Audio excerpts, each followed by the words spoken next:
So you've probably heard this one before, right? Maybe at a party or you saw it in a meme online. It's one of those wild science fun facts that just sounds, well, bananas. The claim is that you, a person listening to this right now, share about 60% of your DNA with a banana. It seems totally absurd, but it's a surprisingly persistent idea. So today, we're going to peel back the layers of this claim and find out what's really going on. All right, let's just get right to it. Is there any truth to this? Are we really, genetically speaking, more than halfway to being a piece of fruits? I mean, it's a claim that gets thrown around to show how interconnected all life is, which is a beautiful thought. But before we get too carried away, we have to ask a couple of really important questions. First, is it even technically true? And second, if it is, what on earth does 60% actually mean? And there's the number, 60%. It's so sticky, isn't it? It's easy to remember, it sounds really impressive, and it just paints this bizarre, fascinating picture of this deep link between us and the fruit sitting on our kitchen counter. But as we're about to find out, that number, all by itself, without any context, is the source of a huge misunderstanding. Yeah, because when you're talking about genetics, how you measure something is every bit as important as what you're measuring. That phrase, 60% similar, it's incredibly misleading. It all comes down to a very specific and usually unmentioned way of comparing things. Trust me, it does not mean what most of us think it means. And digging into the truth is way more interesting than the myth itself. Okay, so here's the absolute key to the whole thing. Imagine you're comparing two enormous books. You could do it in two ways. The first way is to lay them out side by side and compare every single letter on every single page from start to finish. The second way is to just ignore all the extra stuff, like the page numbers, the table of contents, and only compare the actual story chapters that give instructions. Well, in genetics, that first method is like comparing all 3 billion letters in our DNA. But the second method is to only focus on the chapters that actually build stuff, our genes. That 60% number, it comes from that second, much more specific comparison. And just to be crystal clear on this, if you actually did that first comparison, that letter for letter, cover to cover comparison of our entire genetic book with a banana's, the similarity would be tiny, like way down in the low single digits. Our genomes are just too different in their overall size and structure. So that 60% figure isn't looking at the whole library. It's looking at a very specific shelf of books that, it turns out, are fundamental to all life. The sciencey term for what's being compared here is homologs. A homolog is basically a gene that you find in two different species because they both inherited it from a shared ancestor way, way back in time. You can think of it like a family recipe that gets passed down through different branches of the family tree. These genes almost always do very similar, really essential jobs in both creatures. So when a scientist says 60% similarity, what they're really saying is that for about 60% of our genes, you can find a corresponding family recipe gene in a banana. I love this analogy because it just makes it all click. A car and a food processor, right? Totally different machines, they do completely different things. But if you looked at their parts lists, you'd find a ton of overlap. You'd see bolts, you'd see wiring, you'd see little electric motors. They don't share these parts because a car is like a food processor. They share them because those are just the fundamental building blocks you need to make all sorts of machines. Our shared genes with a banana? They're the biological version of that. They're the essential nuts and bolts you need to build a living cell. So that begs the question, right? Why do we share this basic toolkit with a piece of fruit? The answer takes us on this incredible journey back in time. We're talking billions of years, and it reveals something truly mind-blowing about where all complex life on this planet came from. It's a story about a shared inheritance from a very, very distant relative. This timeline really helps put it in perspective. See, both humans and bananas are what we call eukaryotes. All that means is our cells have a nucleus. And it turns out our last common ancestor, this little single-celled organism scientists call LECA for the last eukaryotic common ancestor, lived about 1.6 billion years ago. This ancient creature had a core set of essential genes, a kind of survival toolkit, and it passed that exact toolkit down to every single one of its descendants, including the branch that led to us and the branch that led to bananas. Biologists have a great name for these shared genes: housekeeping genes. They're not the glamorous ones. They don't build a brain or fingers. They don't make a leaf or a yellow peel. Nope. Their job is to handle the absolute basics.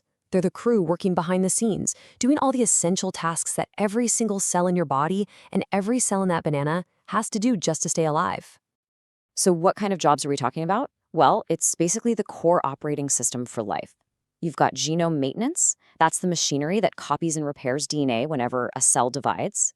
You've got metabolic energy, things like the Krebs cycle, which is basically the universal power plant inside our cells that turns food into energy. There's cell structure. These are genes for proteins that act like a scaffold, giving our cells their shape. And then there's protein synthesis, the molecular factory that reads the genetic code, using the exact same dictionary, by the way, to build everything else.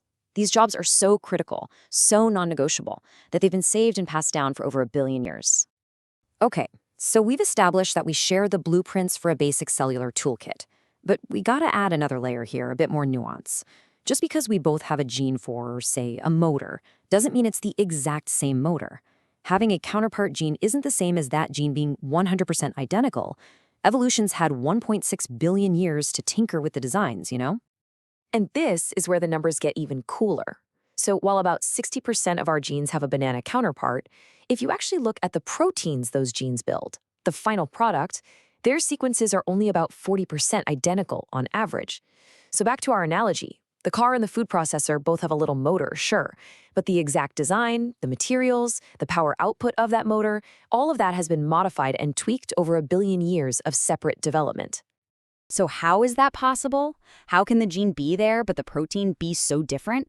It's because the genetic code has a built-in safety net. It has some redundancy. Think of it like a thesaurus. Different 3-letter words in our DNA can sometimes code for the exact same amino acid meaning. So over all those eons, random mutations can happen that change the spelling of the gene, but they don't actually change the final protein it makes. As long as the part still works, the underlying blueprint can drift and change. Now, this is where we have to zoom out and look at the whole picture of our DNA, because this is kind of mind-blowing. All those genes we've been talking about, this whole library for building proteins, it only makes up about 2% of our total DNA. The other 98% is what we call non-coding DNA. For a long, long time, scientists called it junk DNA, but we now know it's anything but. Think of this other 98% as the control panel. It's the instruction manual for the instruction manual. It's full of all these switches and dials that tell the genes which ones should turn on, in what cells, and at what time. And this is where humans and bananas are from different planets. This regulatory code is what makes an arm and a leaf, and it changes so fast over evolutionary time that it's the main reason that a full letter-for-letter comparison gives you that tiny, tiny similarity number. This timeline really puts our relationship with the banana into the context of the whole family tree. Look at this. We split from the banana's ancestors 1.6 billion years ago. We split from a mouse's ancestors a much more recent 90 million years ago. And we only split from the ancestors of chimpanzees about 6 million years ago. That pattern, the timing of the splits, is super important. And here's the payoff. When we look at the genetic data, it lines up perfectly with that timeline. We share about 98.8% of our DNA with chimps, our closest living relatives. With mice, it's about 85%, which makes sense since that split was longer ago. And our 60% gene homology with bananas perfectly reflects that huge 1.6 billion year gap. The pattern is exactly what you'd predict from the theory of evolution. The more recently you shared an ancestor, the more similar your genes are. It works. So, after all of this myth-busting and deep diving into genetics, what's the big takeaway? Well, it turns out that unraveling the 60% banana myth does more than just give us a corrected fun fact. It actually reveals one of the most beautiful and profound truths in all of science, a truth about our ancient, deep connection to every single living thing on this planet. Here's the truly profound part. The fact that we can even find these shared basic genes in things as wildly different as a human and a banana, well, that's one of the most powerful pieces of evidence for a single origin of life. If life had started from scratch a bunch of different times, you'd expect to find totally different biological operating systems. But we don't. We find one core system that's been endlessly modified, patched, and updated for billions of years. And there's a scientific name for this idea: monophyly. It's the concept that everything alive on Earth, from the tiniest bacterium to the biggest whale, and yes, to a banana, is part of one single gigantic family tree.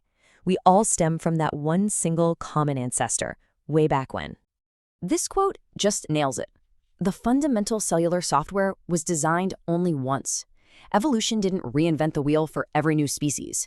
It just took that original software package from our ancient ancestor and layered on billions of years of new features and custom apps to create the incredible diversity of life we see today. So let's bring it all back home. No, you are not literally 60% banana. That's just a funhouse mirror distortion of what the science says. But the reality is so much more amazing. You carry, inside every one of your cells, a core biological instruction manual, that ancient toolkit that you share with a banana. And you share it because you both inherited it from a common ancestor that lived over 1.5 billion years ago. And that's what I want to leave you with. Just think about that for a second. The basic machinery that is keeping you alive right now, in this very moment, is running on the same fundamental software as a plant, the same as a mushroom, the same as a fish. So what does that really tell you about our place in the vast, interconnected story of life on Earth? Thanks for tuning in.